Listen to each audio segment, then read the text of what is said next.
आपको बताऊंगी ओबेसिटी के बारे में। सो ओबेसिटी एक ऐसी टर्म है, मतलब बहुत परेशान है आजकल लोग ओबेसिटी को लेके। एंड इतनी ज़्यादा कॉमन हो चुकी है ओबेसिटी कि कई बार लोग इसे जस्ट ओबेसिटी कह के इग्नोर कर देते हैं। बट मतलब बहुत कम केसेस में ऐसा होता है कि ओबेसिटी में सिर्फ फैट इंक्रीज होता है। But many of the cases में होता है कि अगर आप ओबेस की कैटेगरी में जा रहे हो, so there are the chances कि आपकी बॉडी में कहीं ना कोई तो क्लिनिकल कंडीशन डेवलप होगी जिसकी वजह से आप ओबेस की कैटेगरी में जा रहे हो। सो हो सकता है वो डायबिटीज़ है, थायराइड है, पीसीओडी है, पीसीओएस है, या फिर सीवीडी है, हार्मोनल इम्बैलेंस है। सो इन वजह से आप ओबेस की कैटेगरी में जा सकते हैं। सो अगर हम बात करेंगे इसके कॉजेस की, सो बेसिकली ओबेसिटी होती क्यों है? So the first factor is heredity factor. मतलब कि अगर आपके पेरेंट्स ओबेस है तो देर आर द चांसेस कि आप भी ओबेस की कैटेगरी में फॉल करते हो। एंड कई बार ऐसा होता है कि at the time of pregnancy जो मदर है उसका जो न्यूट्रिशन होता है वो पुअर होता है, मतलब उसकी डाइट अच्छी नहीं होती, उसकी डाइट में जंक फूड ज़्यादा होता है, फ्राइड फूड ज़्यादा होता है, पुअर लाइफस्टाइल होती है। सो इसकी वजह से वो जो जीन्स है वो उसके बेबी में भी ट्रांसफ़र हो जाते हैं एंड उसकी वजह से उसका जो मेटाबॉलिज्म है वो पुअर हो जाता है। मतलब उसकी जो फैट बर्न की जो कैपेसिटी है वो कहीं ना कहीं लैक हो जाती है एंड वो भी ओबेस की कैटेगरी में चला जाता है। And the next cause is social and cultural factor. मतलब कि आजकल हर किसी की सेडेंटरी लाइफस्टाइल है, मतलब वो काम करते हैं लेकिन उनका जो काम होता है वो बैठ के होता है। And this is due to the job of 9 to 5 job होती है सबकी। सो एंड आजकल जो हाउस वाइफ्स भी है उनकी भी ऐसी कंडीशन है, उनके घर में झाड़ू करने वाली है, पोछा करने वाली है, बर्तन धोने वाली है, कपड़े वॉश करने वाली है, मतलब खाना बनने वाली है, हर एक चीज़ के लिए मेड होती है। एंड ज़्यादा से ज़्यादा अगर वो कुछ भी कर लेंगी तो वो किसी को सर्व कर देंगी। सो इसकी वजह से वो फीमेल्स भी आजकल बहुत ज़्यादा ओबेस की कैटेगरी में जा रही है, although they are working. And जब मतलब वो दिन भर काम करते हैं लेकिन वो सेडेंटरी होता है ना, सो उसकी वजह से उनका मेटाबॉलिज्म पुअर हो जाता है। एंड जब भी वो पुअर मेटाबॉलिज्म की वजह से अगर वो जब शाम में घर आते हैं तो वो बहुत थक जाते हैं due to the poor life style.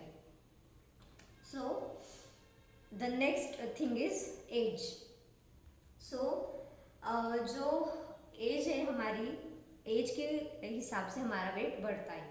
सो अगर हम बात करें कि 60 to 65 के एज में एक्चुअली हमारा वेट गेन स्टार्ट होना शुरू होता है।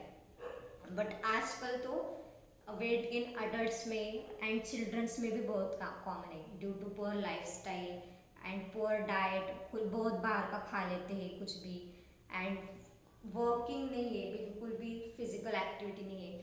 सो इसकी वजह से आजकल चिल्ड्रंस में भी बहुत कम एज में ओबेसिटी आ रही है।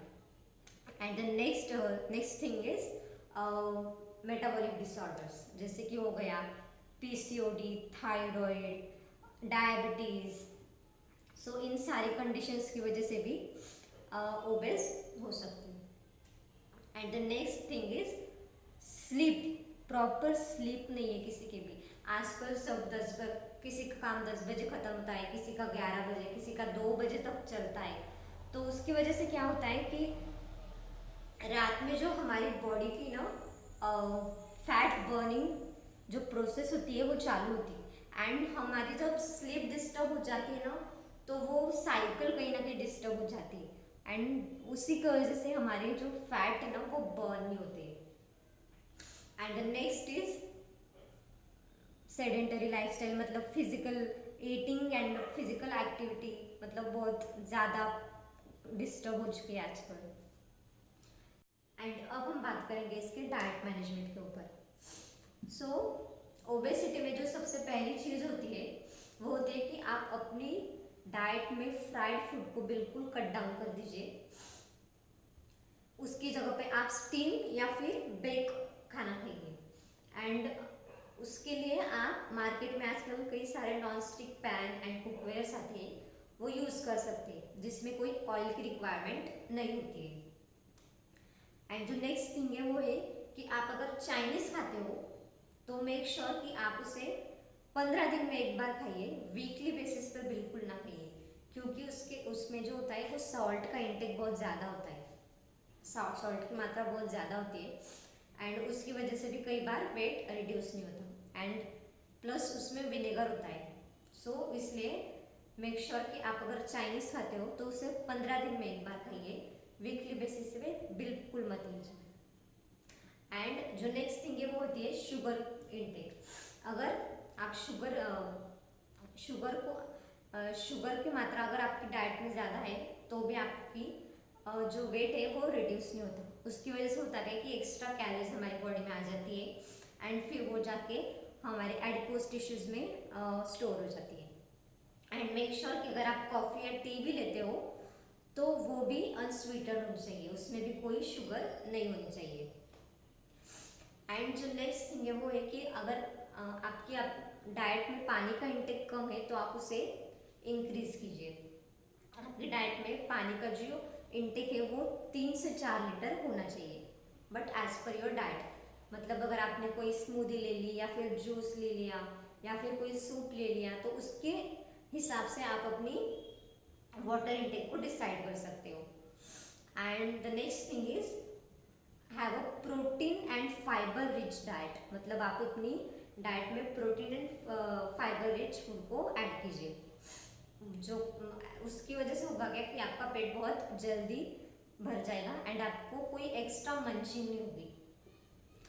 एंड मेक श्योर कि आप जब भी खाना खाते हो तो उससे पहले सैलड खाइए। उससे होगा क्या कि आपका पेट पहले ही सैलड से भर जाएगा, क्योंकि वो सैलड में प्रोटीन्स एंड मिनरल्स फाइबर्स बहुत अच्छे होते हैं, तो वो आपको बहुत जल्दी सटाइटी फील देता है। एंड उसके बाद आप खाना खाइए तो उससे होगा क्या कि आपकी जो मील की जो रिक्वायरमेंट है मतलब वो क्वांटिटी कम हो जाएगी। सो इस तरह से आप अपने डाइट को मैनेज कर सकते हो। And the next thing is आप अपनी डाइट में पुदीना, गार्लिक, जिंजर, कोरिएंडर ये चीज़ें ऐड कीजिए, ये बहुत हेल्प करती है वेट रिड्यूस करने में। So that's it for today. And अगर आपको मुझसे कोई कंसल्टेशन करना है तो मैंने नीचे डिस्क्रिप्शन में एक लिंक दी है, आप उसे जाके फिल कर सकते हो। एंड मैंने यहाँ पे अभी एक नंबर शो हो रहा, आप उसे भी फिल कर सकते हो and we will connect with you. Thank you for watching.